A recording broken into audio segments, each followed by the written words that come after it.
Olá, terminando meu café aqui. Ô louco, garçom, tem uma espada aqui no meu café com leite. Uma espada no café com leite?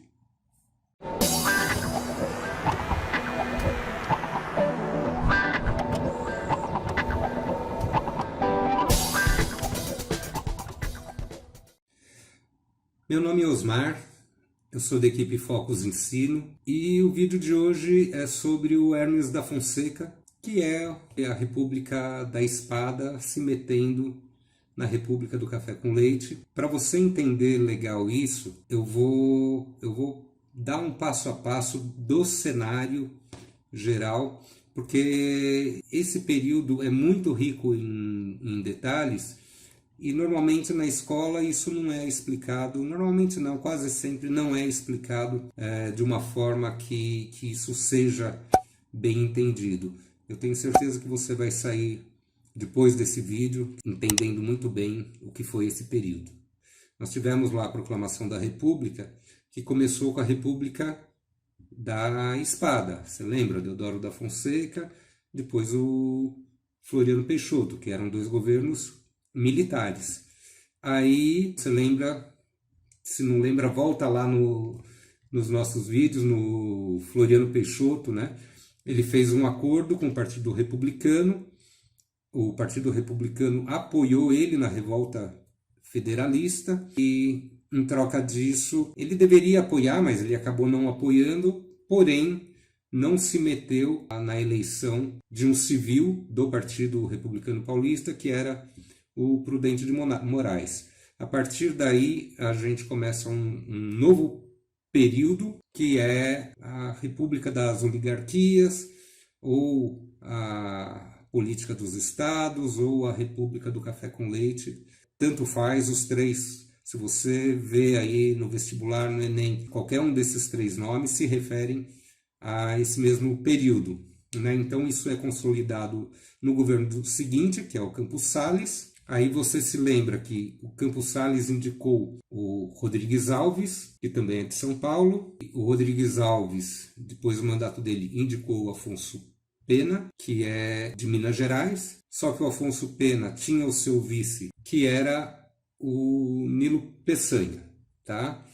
Então, até aí, tudo está transcorrendo da forma que a oligarquia planejou. Os militares saíram do poder, Prudente de Moraes deu um jeito de desmilitarizar, essa política continuou. Lá no governo Afonso Pena, nós estamos lá no terceiro ano do mandato do Afonso Pena, e o terceiro ano do mandato é quando se começa a elaborar a lista. Bom, agora vai entrar aí na história um novo personagem que eu vou apresentar para vocês, é o Pinheiro Machado. O Pinheiro Machado também é um republicano histórico, ele é lá do Rio Grande do Sul e é senador desde a proclamação da República. Nós estamos aí em 1909 e ele é desde 1890 senador, então praticamente 20 anos aí ocupando sucessivas vezes a cadeira do Senado. O Pinheiro Machado, ele tinha um viés castilhista. Você lembra do Júlio de Castilhos, que era governador do Rio Grande do Sul lá na época da Revolução Federalista. E o Júlio de Castilhos era florianista, né? Então, vou apresentar agora o personagem principal, que é o Hermes da Fonseca. Era sobrinho do Marechal Deodoro da Fonseca. E também é lá do Rio Grande do Sul. Então, ele tem um convívio ali com Pinheiro Machado, tem ali o mesmo viés. Hermes da Fonseca é um marechal, um militar. O Pinheiro Machado, ele não é ali da ala dos cafeicultores, mas convive com a política ali das oligarquias. Ele é pecuarista e ele está meio cansado ali de ser senador. Ele quer voos mais altos. Ele quer ser presidente da República. Só que ele sabe que é muito difícil, é praticamente impossível, o nome dele ser indicado ali do panelão dos cafeicultores. Então ele traça um plano. Ele lança perante o então presidente da República, Afonso Pena, a candidatura do Hermes da Fonseca como presidente. A ideia é que, se o plano der certo, o Hermes da Fonseca sendo presidente, em 1910, o Hermes da Fonseca indique ele para a presidência em 1914. E aí a política, veja, isso não é uma quebra da política das oligarquias, porque as oligarquias vão continuar, só que mudam de mão.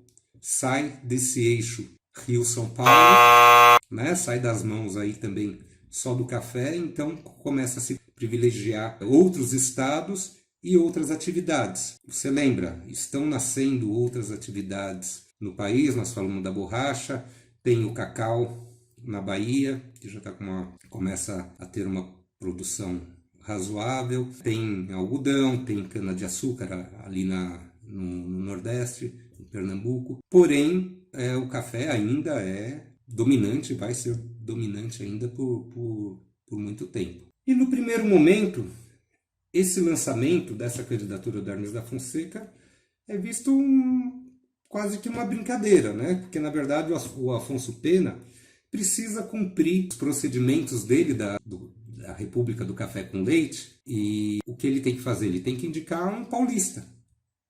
E no meio disso, sem ainda ter feito indicação nenhuma, mas já com essa bomba do Hermes da Fonseca, Afonso Pena morre e assume no lugar dele o Nilo Peçanha, que nós vimos lá atrás. Só que o Pinheiro Machado tinha uma outra arma, cara.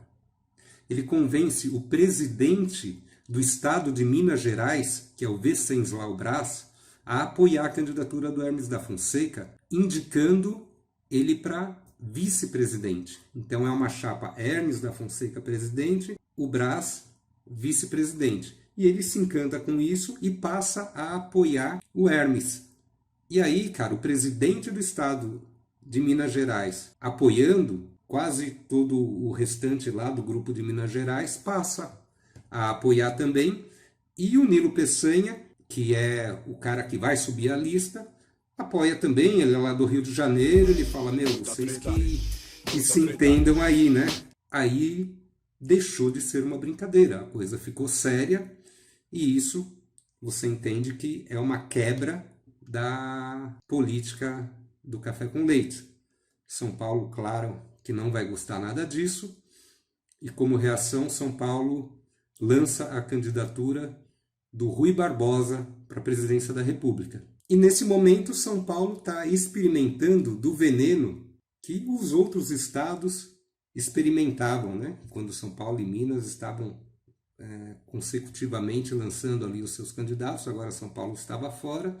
E a candidatura do Rui Barbosa é mais um lançamento de protesto, porque o Rui Barbosa sabia que ele não venceria essa eleição, era praticamente impossível ali, porque o nome que fosse para a lista era o nome que os coronéis ali dos currais eleitorais apoiariam e, consequentemente, o nome em que o pessoal ali das fazendas iria votar. Então, era uma eleição praticamente perdida, só que o Rui Barbosa sai em campanha, cara.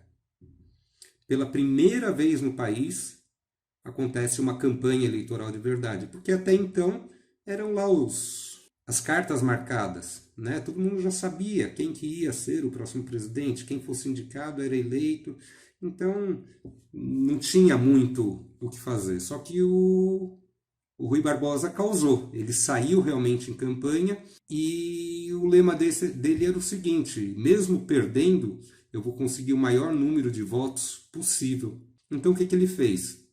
Ele sabia que era praticamente impossível penetrar lá nos currais eleitorais, ele foi para a parte urbana, para as capitais, onde haviam ali as indústrias, né, onde havia menos possibilidade lá do voto de cabresto. E ele imaginava que teria aí, porque os outros presidentes que disputavam e perdiam ficavam com cerca de 15 a 20 mil votos. E o Rui Barbosa esperava ter ali uns 40, 50 mil fazendo uma campanha. E ele sai numa campanha séria realmente, vai para as ruas, vai fazer comícios.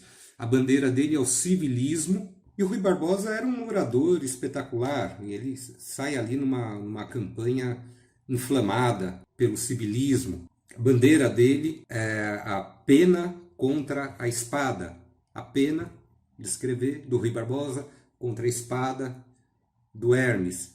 Lembrando, evidentemente, a República lá da Espada, que não teriam sido governos bem-sucedidos.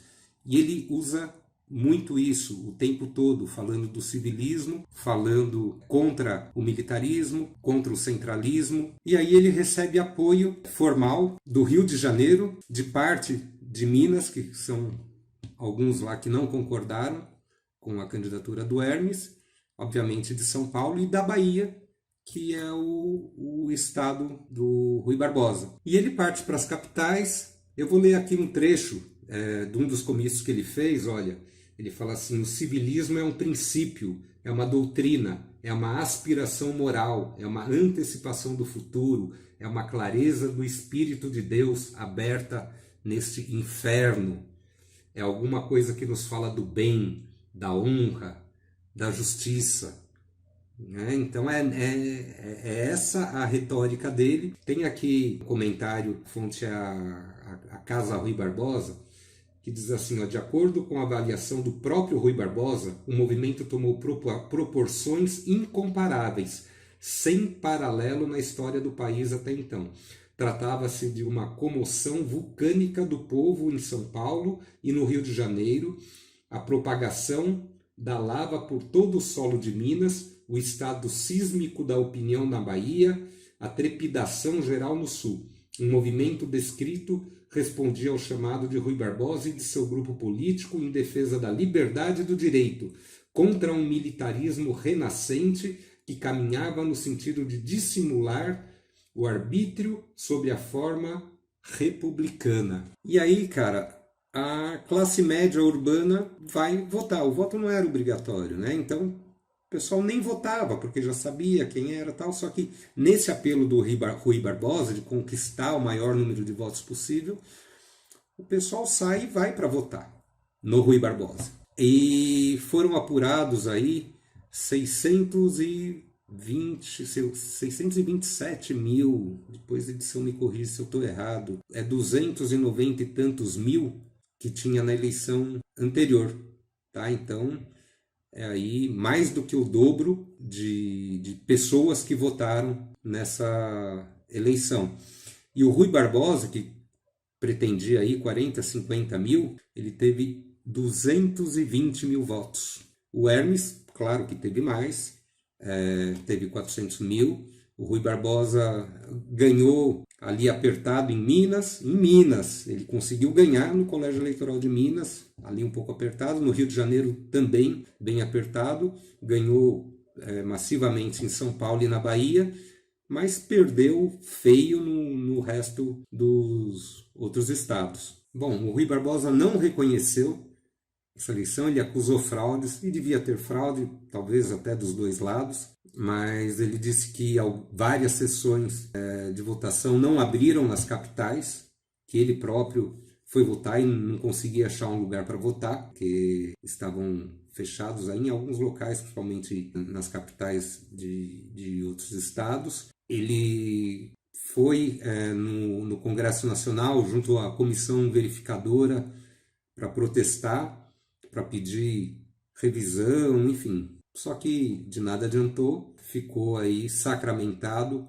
que o Hermes da Fonseca seria o próximo presidente da República. Bom, o Hermes da Fonseca vai assumir, vai governar, e isso a gente vai ver daqui a pouco no próximo vídeo, mas em 1913 houve um pacto, chamado Pacto de Ouro Fino, que foi realizado entre o presidente do estado de São Paulo, que eu não vou me lembrar o nome agora, mas a edição vai colocar aí, e o presidente do estado de Minas Gerais, esse eu lembro, Júlio Bueno Brandão. E nesse pacto, São Paulo e Minas fazem as pazes, se reconciliam, trocam o dedinho.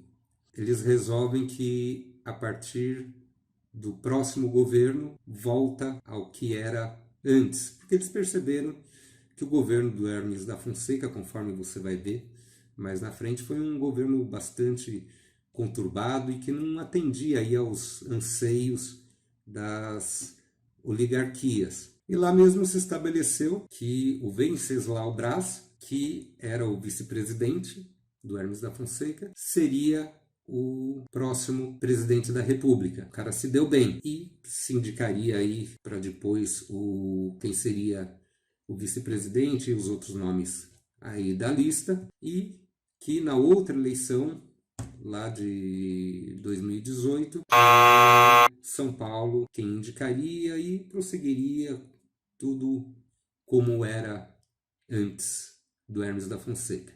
E é claro que o Pinheiro Machado ficou muito pé da vida, acabou o sonho dele, o plano dele foi por água abaixo, o plano dele de ser indicado, porque ele seria indicado pelo Hermes para ser o próximo presidente. Só que esse pacto de ouro fino atravessou ali o Hermes da Fonseca e falou, não é você que vai indicar dessa vez, ok? Vamos então, no próximo vídeo, ver como foi esse governo do Hermes da Fonseca.